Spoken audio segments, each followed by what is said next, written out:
चलिए आइए अब हम लोग हिंदी का एक और चैप्टर पढ़ते हैं जिसका नाम है बूढ़ी पृथ्वी का दुख। आपने एक पूर्व पाठ में प्रकृति की सुंदरता के बारे में पढ़ा।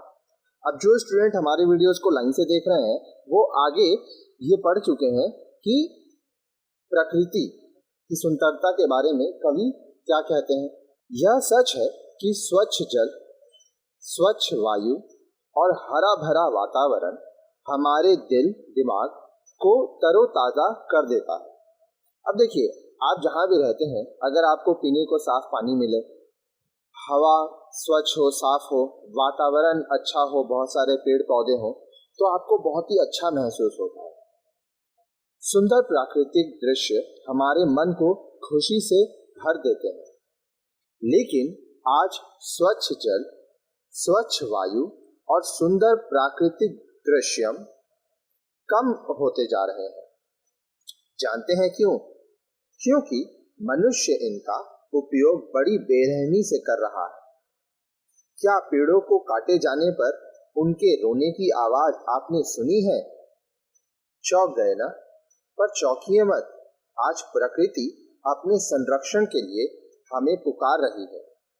इस पुकार को हमें भी उसी तरह सुनना चाहिए जैसे एक कवियत्री ने इस कविता में सुना है।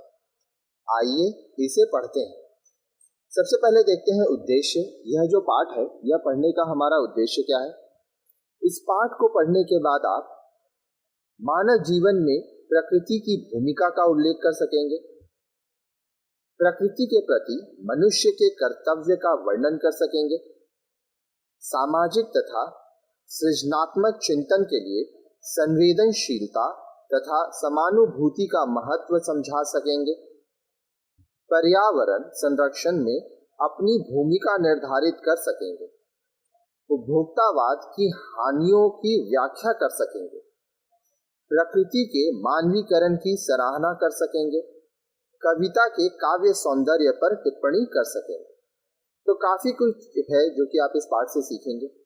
अब देखिए, जो स्टूडेंट हमारे वीडियोस को लाइन से देखते हैं उन्हें पता होगा कि हम लोग जो चैप्टर पढ़ाते हैं उसमें काफ़ी सारे नए शब्द जो आते हैं उनके अर्थ भी हम आपको बताते हैं।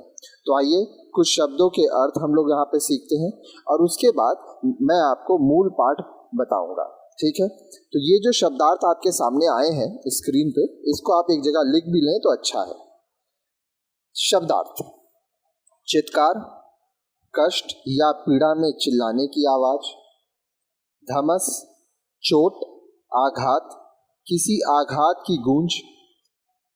किस कदर, कितना अधिक। घाट, नदी किनारे का वह स्थान जहां लोग नहाते धोते हैं। मवेशी, पालतू पशु। अर्घ्य, जल या दूध आदि देवता को अर्पित करना। समाधि, ध्यान की मुद्रा।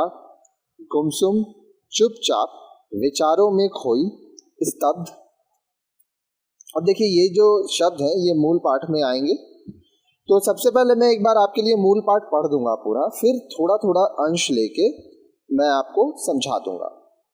तो आइए मूल पाठ पढ़ते हैं। आइए इस कविता को एक बार ध्यान से पढ़ लेते हैं। क्या तुमने कभी सुना है सपनों में चमकती कुल्हाड़ियों के भय से पेड़ों की चित्कार?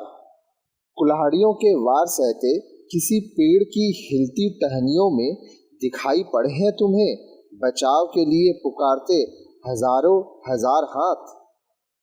क्या होती है तुम्हारे भीतर धमस, कट कर गिरता है जब कोई पेड़ धरती पर? सुना है कभी रात के सन्नाटे में अंधेरे से मुंह ढांप किस कदर रोती हैं नदियां? इस घाट अपने कपड़े और मवेशी धोते, सोचा है कभी कि उस घाट पी रहा होगा कोई प्यासा पानी, या कोई स्त्री चढ़ा रही होगी किसी देवता को अर्घ्य?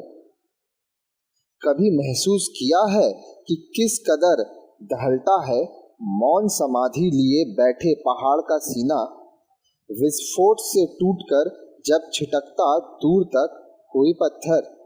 सुनाई पड़ी है कभी भरी दोपहरिया में हथौड़ों की चोट से टूटकर बिखरते पत्थरों की चीख, खून की उल्टियां करते देखा है कभी हवा को अपने घर के पिछवाड़े, थोड़ा सा वक्त चुराकर बतियाया है कभी? कभी शिकायत न करने वाली गुमसुम बूढ़ी पृथ्वी से उसका दुख? अगर नहीं तो क्षमा करना, मुझे तुम्हारे आदमी होने पर संदेह है। लेखिका कौन है? निर्मला पुतुल। तो चलिए आइए अब हम लोग समझते हैं। यह तो आप जानते ही हैं कि सभी प्राणियों में मनुष्य ही ऐसा है जिसमें बुद्धि, विवेक और कल्पना शक्ति है। इसलिए वह दूसरों में अपनी तरह प्राण देखता है।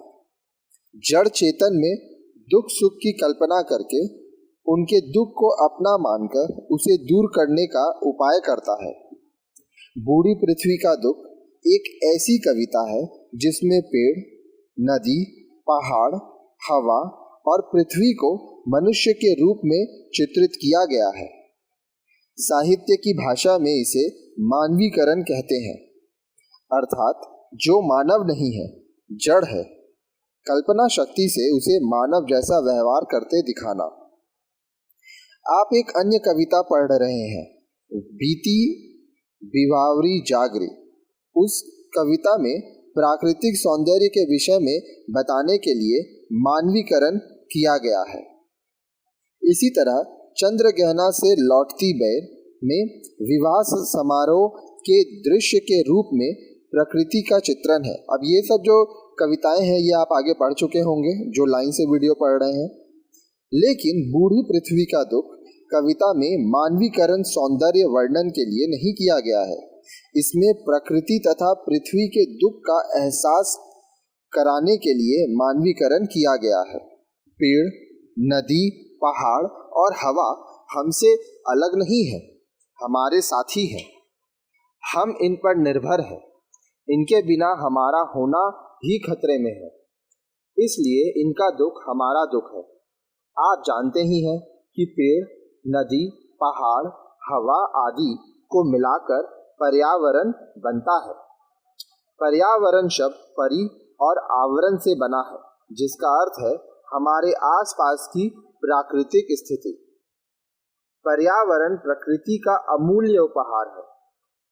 अपनी संतुलित जिंदगी के लिए मनुष्य पेड़ पौधों, जल, वायु, जीव जंतुओं, पर्वत आदि पर निर्भर है।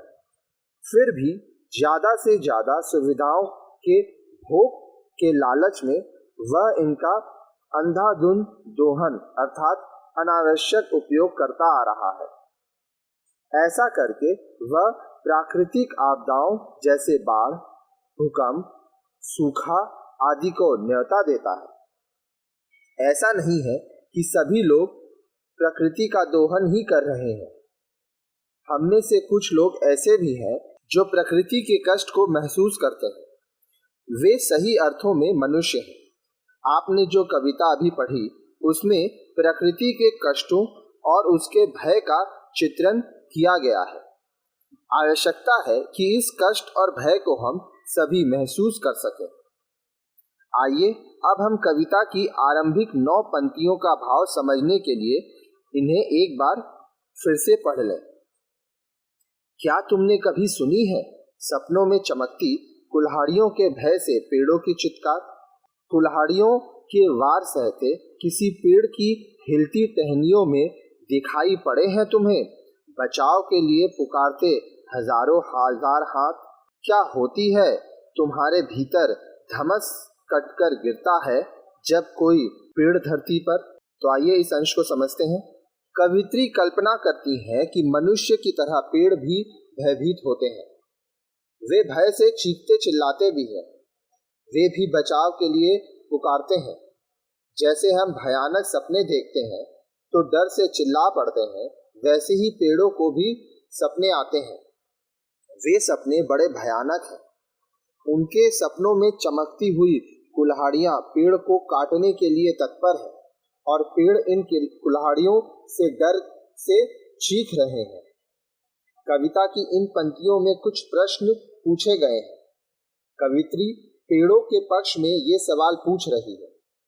उसके सवाल उस सभ्य समाज से है जो पेड़ों के साथ नहीं जीता, बल्कि पेड़ों को अपने उपयोग के लिए नष्ट करता है।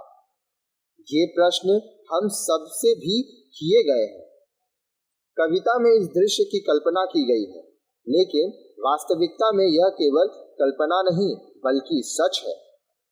इन पंक्तियों में एक बहुत बड़ी चिंता व्यक्त की गई है। वह चिंता है घटते हुए वृक्ष, घटती हुई हरियाली और मानव जीवन पर इसका विनाशकारी प्रभाव। सोचिए कि इस स्थिति का जिम्मेदार कौन है? इसके जिम्मेदार हम सभी हैं। हमें भय से चित्कार करते पेड़ों के कष्ट से कोई सरोकार नहीं। हम बस अपने स्वार्थ में अंधे हैं। भविष्य और दूसरों की चिंता किए बिना चीजों को ज्यादा से ज्यादा भोग लेने की उपभोक्तावादी प्रवृत्ति आजकल इंसानों में बढ़ती जा रही है। इस आदत का कुप्रभाव प्रकृति पर भी पड़ता है। यह प्रकृति विरोधी रवैये पर पूरी तरह से स्वार्थ पर आधारित है। सही मायने में मनुष्य वह है जो अपने स्वार्थ को छोड़कर भय से चीखते पेड़ों के दुख को महसूस करे और इन्हें बचाने का प्रयास करे।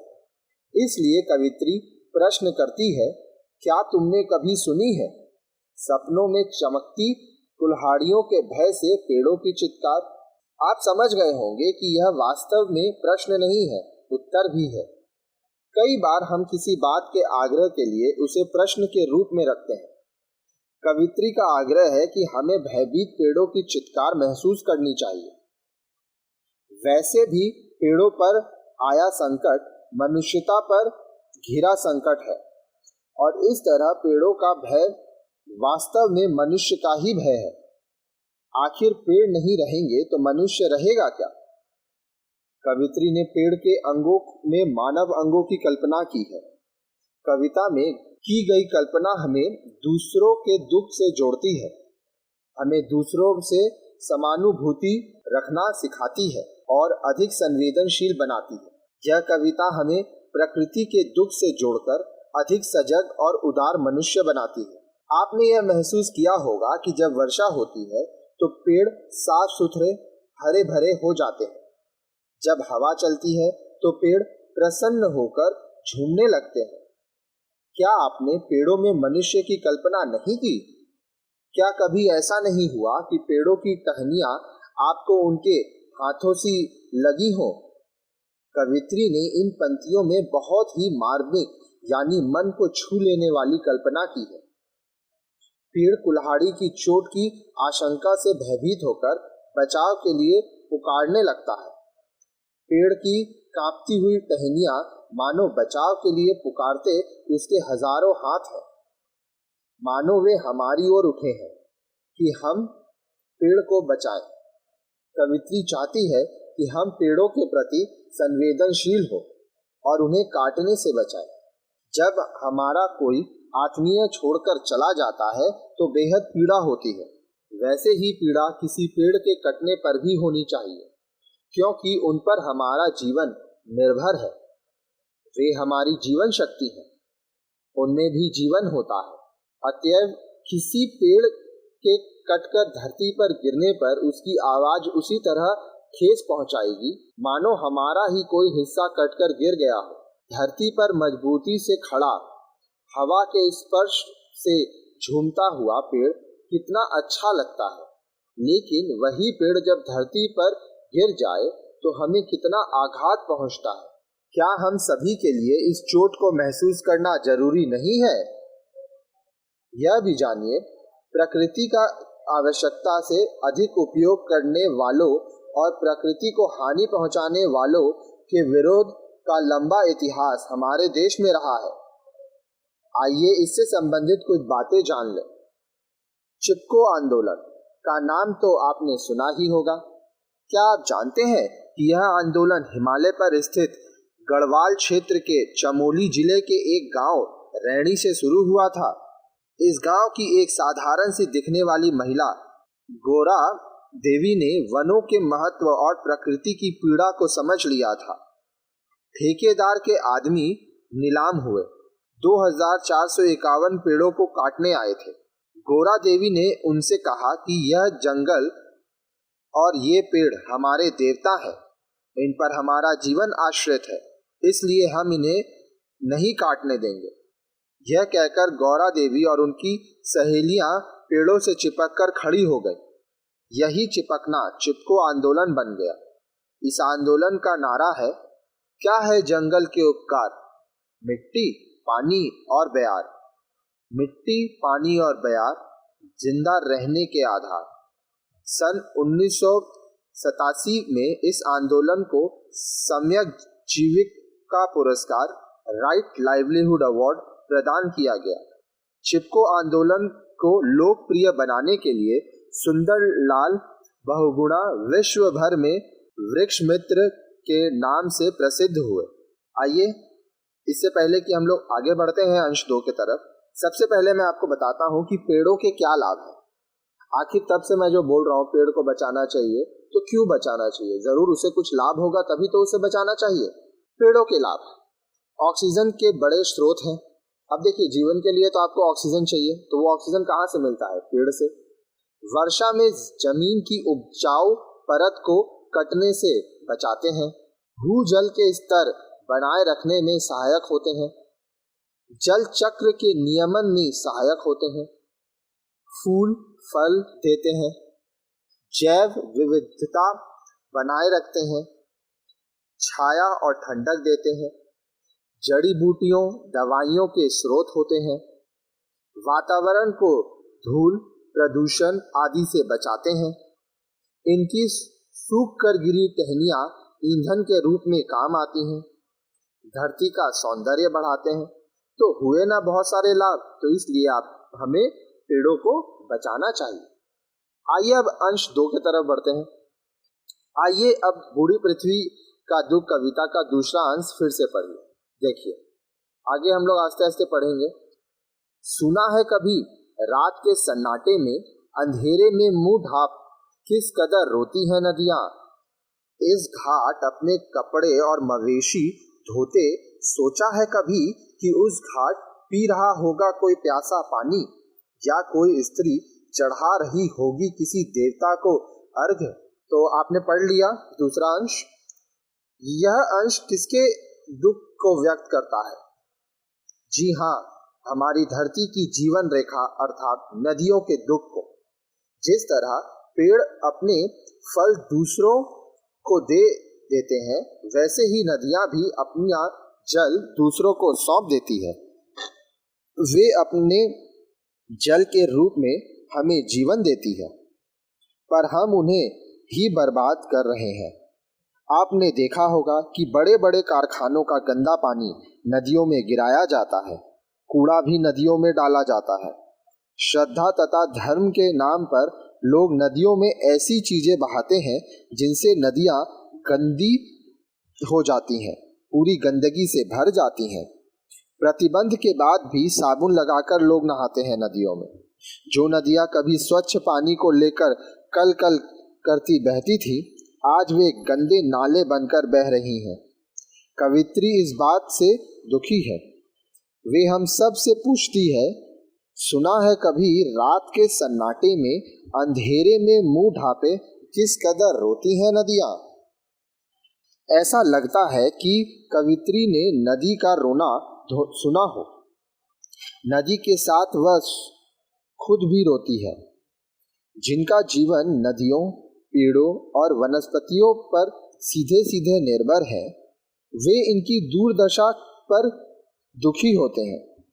कवित्री उसी दुख का बोध शहरी लोगों और शिक्षित नागरिकों को कराना चाहती है। यहाँ पर पेड़ की तरह नदी का भी मानवीकरण किया गया है। मनुष्य जब किसी गहरी पीड़ा से ग्रस्त होता है और उसके दुख को समझने वाला कोई नहीं होता, तो वह एकांत में सिसक सिसक कर रोता है। नदी भी ऐसा ही करती है, वह मुंह ढाँप कर रोती है। नदी भी तो आंतरिक रूप से पीड़ित है।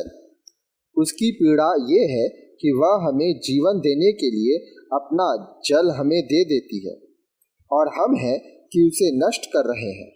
यहाँ पर नदियों के घटते पानी, उनमें बढ़ते हुए प्रदूषण को लेकर दुख प्रकट किया गया है। कविता के इस अंश में नदी के 2 किनारों का चित्रण किया गया है। एक किनारा वह है जहाँ पर कोई स्वार्थी व्यक्ति अपने मवेशी अर्थात आजीविका के लिए पाले जाने वाले पशुओं को नहला रहा है और कोई साबुन से अपने मैले कपड़े धो रहा है, और इस प्रकार वे दोनों नदी के जल को गंदा कर रहे हैं। दूसरे किनारे पर कोई प्यासा पानी पी रहा है और कोई स्त्री किसी देवता को अर्घ दे रही है अर्थात देवता को जल चढ़ाकर पूजा कर रही है। आप जानते ही हैं कि पीने के लिए साफ पानी की जरूरत है। देवता को चढ़ाए जाने वाला जल भी स्वच्छ एवं पवित्र होना चाहिए, किंतु ऐसा प्रदूषित जल पीना हानिकारक होगा और भला देवता को भी गंदा जल कैसे चढ़ाया जा सकता है। इसलिए पानी को प्रदूषित करने वाले लोगों को इस बात पर विचार करना चाहिए कि नदियों अथवा पानी के साथ उनके द्वारा किए गए व्यवहार से दूसरों पर क्या प्रभाव पड़ेगा। कवित्री ऐसे लोगों से प्रश्न पूछकर उन्हें पानी के साथ किए गए व्यवहार के लिए शर्मिंदा करना चाहती है। यह कविता हमें कई बातों पर सोचने के लिए प्रेरित करती है। कभी कभी हम ऐसी चीजों का दुरुपयोग करते हैं जिन पर दूसरों का भी अधिकार है। क्या आप जानते हैं कि हमें सदैव इस बात का ध्यान रखना चाहिए कि एक के अधिकारों के साथ दूसरों के भी अधिकार जुड़े होते हैं। इसलिए अधिकार कुछ कर्तव्यों की मांग करते हैं। इस बात को आप आजादी नामक कविता में भी पढ़ रहे हैं। हमें आजादी का वास्तविक अर्थ समझाया गया है। आप समझ गए न कि जो चीजें हमें प्रकृति ने दी है उन पर केवल हमारा ही अधिकार नहीं है, आने वाली पीढ़ियों का भी है। हो सके तो प्रकृति द्वारा दी गई संपत्ति में बढ़ोतरी ही करनी चाहिए, उन्हें बढ़ाना ही चाहिए। इससे आने वाली पीढ़ियां हमें याद करके खुश होंगी और वे भी प्रकृति के साथ वही व्यवहार करेंगे। कविता के इस अंश के माध्यम से कवित्री हमें अपने कर्तव्यों की याद दिलाती है। हमारा कर्तव्य है कि हम नदियों को साफ रखें, उन्हें सूखने से बचाएं, जल के अन्य स्रोतों जैसे तालाब, झील, कुएं आदि को बढ़ावा दें ताकि नदियों पर निर्भरता थोड़ी कम हो सके और उनमें पानी बना रहे। हम जब भी पानी का उपयोग करें तो यह याद रखें कि इसकी ज़रूरत औरों को भी है। संसार की बहुत बड़ी आबादी प्रदूषित पानी का उपयोग करने के लिए विवश है। विश्व में प्रतिदिन लगभग 25,000 लोग पानी से होने वाले रोगों से मर जाते हैं। चलिए आइए अब हम लोग अंश 3 देखते हैं। आपने पेड़ों, नदियों और पर्वतों से संबंधित अनेक कथाएं सुनी होंगी। बहुत पहले से ही हमारी कथाओं में इनका मानवीकरण किया जाता रहा है। पर्वतों के बारे में तो यह कल्पना भी की गई है कि उनके पंख होते हैं, वे उधर उधर उड़ते फिरते हैं। बूढ़ी पृथ्वी का दुख में पहाड़ के मानवीकरण का उद्देश्य अलग ही है। आइए इसे समझें। अब इसे समझने से पहले मैं आखिरी अंश को आपके लिए पढ़ देता हूँ। कभी महसूस किया है कि किस कदर दहलता है मौन समाधि लिए बैठे पहाड़ का सीना, विस्फोट में टूटकर जब छिटकता है दूर तक कोई पत्थर। सुनाई पड़ी है कभी हरी दोपहरिया में हथौड़ों की चोट से टूटकर बिखरते पत्थरों की चीख। जिस तरह कविता में पहले कुछ सुनने, कुछ देखने और कुछ सोचने का आग्रह किया गया है, वैसा ही कुछ महसूस करने पर भी बल दिया गया है। गिरते हुए पेड़ की धमस के संदर्भ में भी महसूस करने का एक रूप आ चुका है। इस अंश में पहाड़ की भयंकर यातना को महसूस करने का आग्रह किया गया है। आपने मनुष्य के लिए तो दिल दहलना का प्रयोग सुना ही होगा।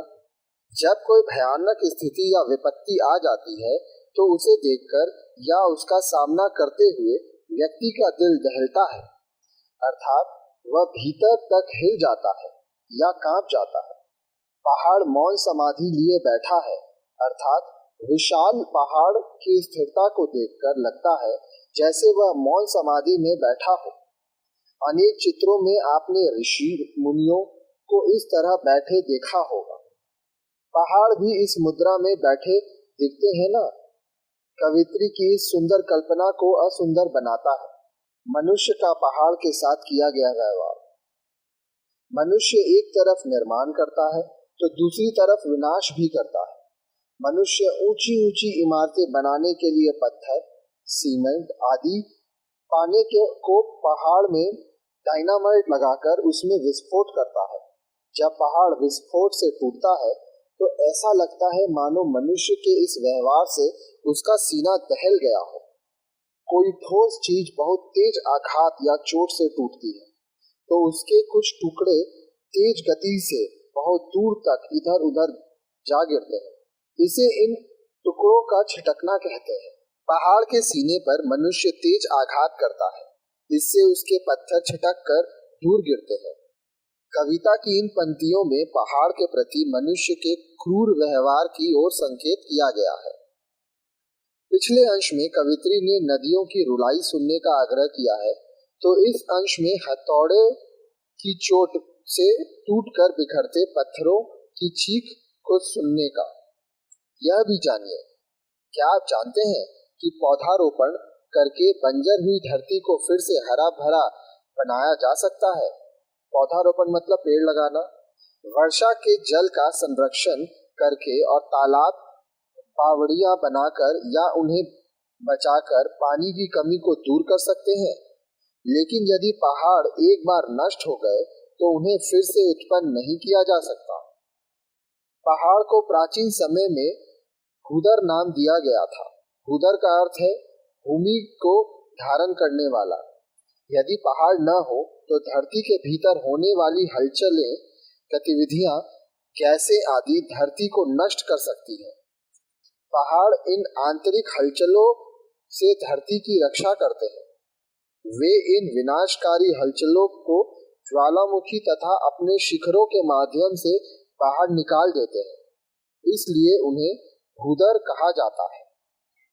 पहाड़ों के जंगल से लकड़ी के साथ साथ बहुमूल्य खनिज पदार्थ भी मिलते हैं। आइए अंश 4 देखते हैं।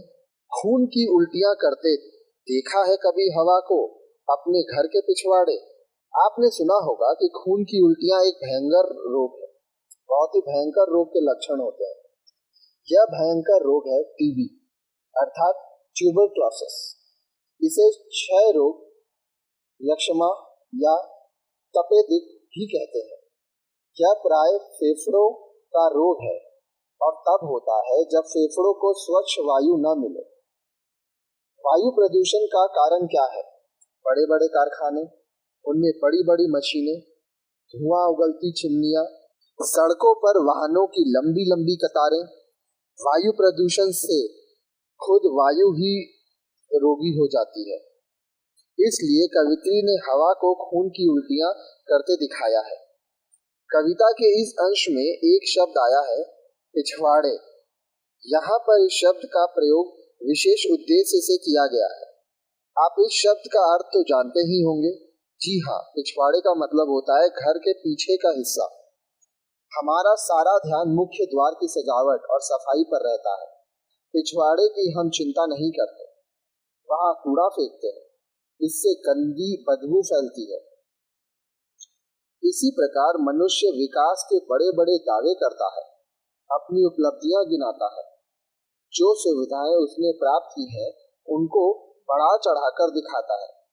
लेकिन दिखना एक बात है और होना कुछ और। कबूतर के आंख मूंदने से जैसे बिल्ली उसे खाना नहीं छोड़ देती, वैसे ही बाहर की सफाई भीतर की गंदगी को कम नहीं कर सकती और उसके दुष्परिणामों से हमें बचा नहीं सकती। इन पंक्तियों में विकास कार्यों से फैलने वाली गंदगी अर्थात प्रदूषण की आलोचना की गई है। प्रदूषित हवा गंभीर रोगों का कारण बनती है, इसलिए यहाँ हवा को प्रदूषित होने से बचाने का आग्रह है। आइए अंश 5 देखें। आइए कविता की अंतिम 5 पंक्तियां फिर से पढ़ लेते हैं। थोड़ा सा वक्त चुराकर बतियाया है कभी? कभी शिकायत न करने वाली गुमसुम बूढ़ी पृथ्वी से उसका दुख?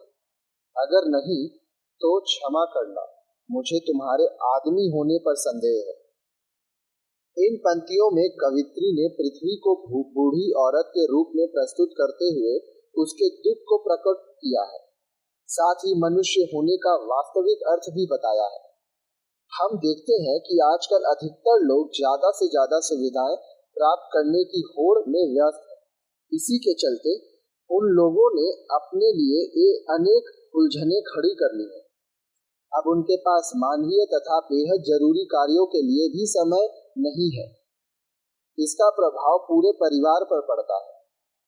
अपने आसपास के कुछ घरों में बुजुर्गों को देखें, उन्हें अपनी संतान को पाल पोस कर बड़ा किया गया और उनकी संतान के पास इतना भी समय नहीं है कि वह उनकी देखभाल और सेवा कर सके, उनसे बात करके उनका दुख सुख पूछे।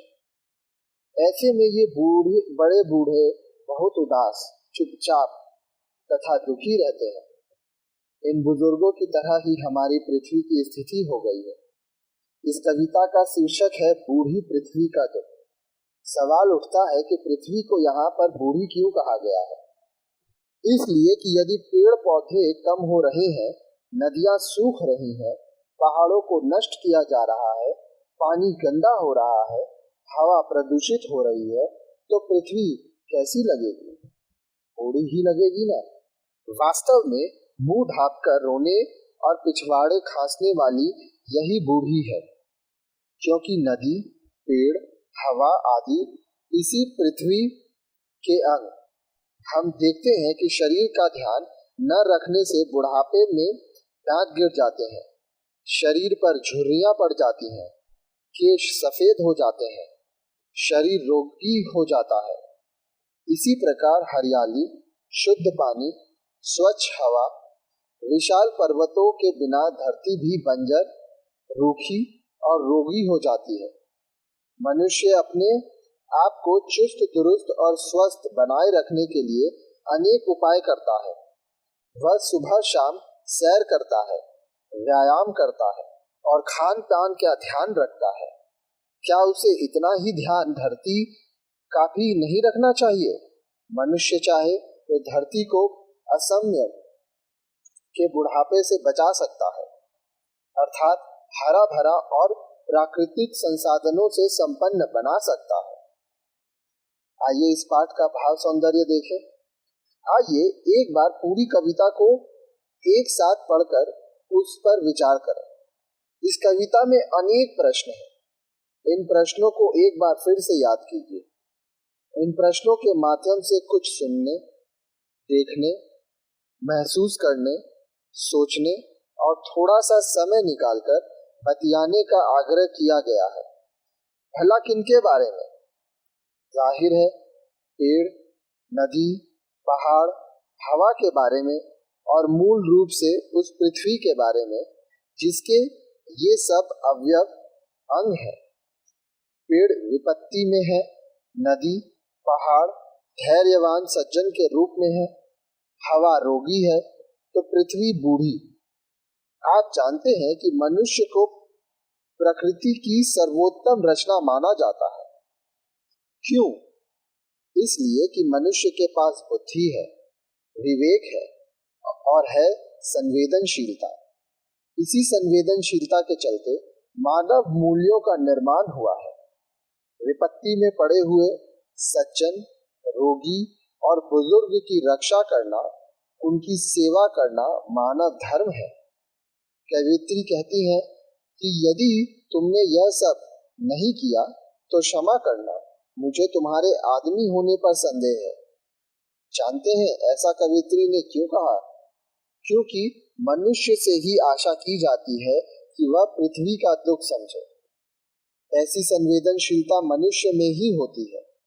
लेकिन यह संदेह कवित्री ने बड़ी ही विनम्रता से समझाने के अंदाज में किया है। वह क्षमा मांगते हुए यह बात कहती है कि वह यह बात कहना तो नहीं चाहती, पर धरती पर आए संकट के कारण उसे विवश होकर यह कहना पड़ रहा है। आइए इस पाठ का भाषा सौंदर्य देखते हैं। इस कविता में भावों को कहने के लिए कम से कम शब्दों का उपयोग किया गया है। आपने यह भी देखा कि आरंभ से अंत तक बातचीत की शैली है। कवित्री अपने पाठक को संबोधित करती है। वह पाठक से अनेक प्रश्न पूछती है, अर्थात कविता प्रश्न शैली में है। लेकिन क्या आप जानते हैं कि ये सामान्य ढंग के प्रश्न नहीं है। प्रश्नों को पूछने की शैली ऐसी है कि इनमें कवित्री का सुझाव निहित है। वह अपने पाठकों से चाहती है कि वे कुछ करें। वह कुछ क्या है, यह आप समझ ही चुके हैं।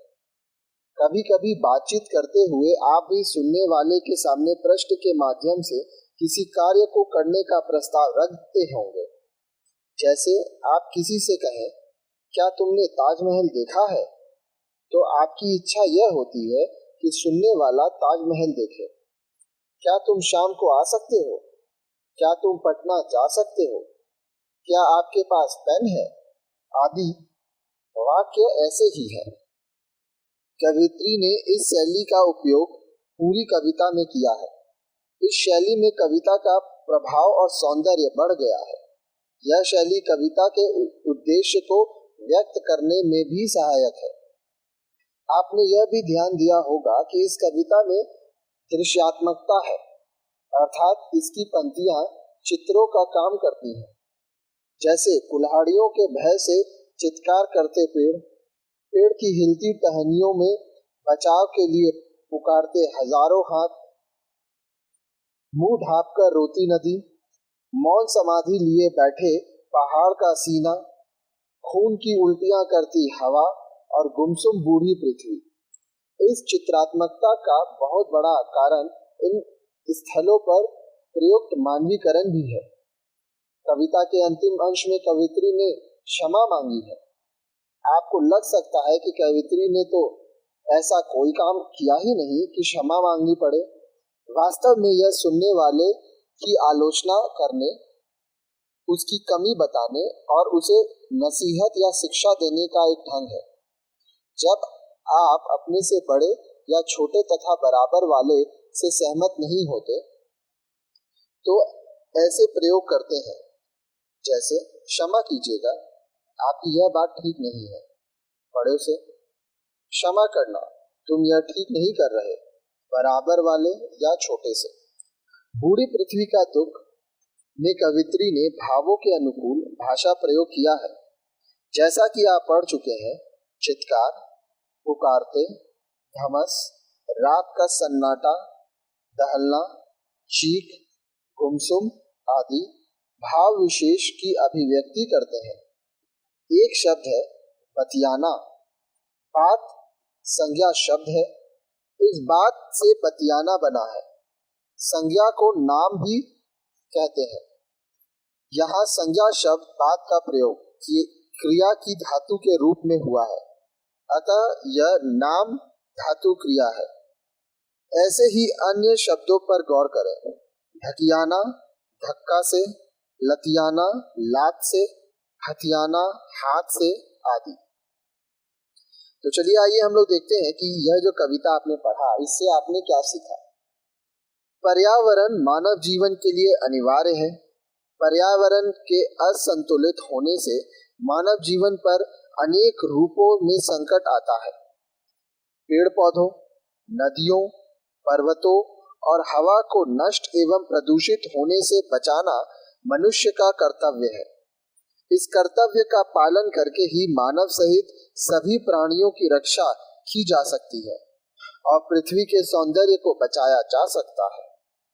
साहित्य में संवेदनशीलता तथा समानुभूति का बहुत महत्व है। इस कविता में पाठकों को प्रकृति के प्रति संवेदनशील बनाकर पर्यावरण रक्षा के प्रति जागरूकता पैदा की गई है। उपभोक्तावाद तथा व्यक्तिगत स्वार्थ मानव विरोधी भाव है। कविता में इनका विरोध करके बहुसंख्यक मानव की रक्षा की भावना मार्मिकता से व्यक्त की गई है। जो मानव नहीं है या जड़ है, उसे मनुष्य के रूप में दिखाना मानवीकरण है। इस कविता के उद्देश्य को पूरा करने में मानवीकरण की बहुत बड़ी भूमिका है। कविता में उपयुक्त वाक्य विधान, प्रश्न शैली, दृश्यात्मकता एवं भावानुकूल भाषा प्रयोग है। आइए योग्यता विस्तार देखते हैं। बूढ़ी पृथ्वी का दुख कविता की लेखिका निर्मला पुतुल है। उनका जन्म 1972 में एक संथाली आदिवासी परिवार में हुआ। निर्मला पुतुल अपनी कविताओं में उस आदिवासी लोक की रचना करती है जो प्रकृति के सबसे अधिक निकट रहता है, उससे आत्मीयता का अनुभव करता है और जो प्रकृति के महत्व को सबसे अधिक समझता है। इस प्रकार अपनी कविताओं के माध्यम से निर्मला पुतुल आदिवासी समाज और प्रकृति के अस्तित्व को बचाने का प्रयास करता है। आज वैश्विक सभ्यता तथा उपभोक्तावाद के दौर में ये दोनों ही संकटग्रस्त है। निर्मला पुतुल हमारे एकांगी राष्ट्रीय विकास पर प्रश्न चिन्ह लगाकर सभी के लिए विकास की मांग करते हैं। निर्मला पुतुल ने स्त्री प्रश्नों पर भी कविताएं लिखी हैं। उनके कविता संग्रह का नाम है नगाड़े की तरह बजते शब्द। तो देखिए, इस तरह से यह कविता हमारा यहाँ पे समाप्त होता है यह पाठ। अगर आपको इसके प्रश्न उत्तर के वीडियो देखने हैं तो इसके बाद वाला वीडियो देखिए। प्लेलिस्ट सेक्शन से आप जब वीडियो पढ़ते हैं तो आपको लाइन से सब कुछ मिलता है। साथ ही साथ अगर आपके मन में कुछ सवाल है या इस कविता में आप क्या सीखें वो हमें कमेंट सेक्शन में जरूर बताइए। अगर आप हमसे संपर्क करना चाहते हैं तो हमारा नंबर दिया गया है, उसमें आप हमें व्हाट्सएप, हाइप या टेलीग्राम के जरिए संपर्क कर सकते हैं। जितना हो सके अपने दोस्तों के साथ हमारे वीडियोस को शेयर कीजिए ताकि ज़्यादा से ज़्यादा लोग हमारे वीडियो से पढ़ के कुछ सीख सकें। जिंदगी में खुश रहिए, कामयाब बनिए, पढ़ते रहिए। धन्यवाद।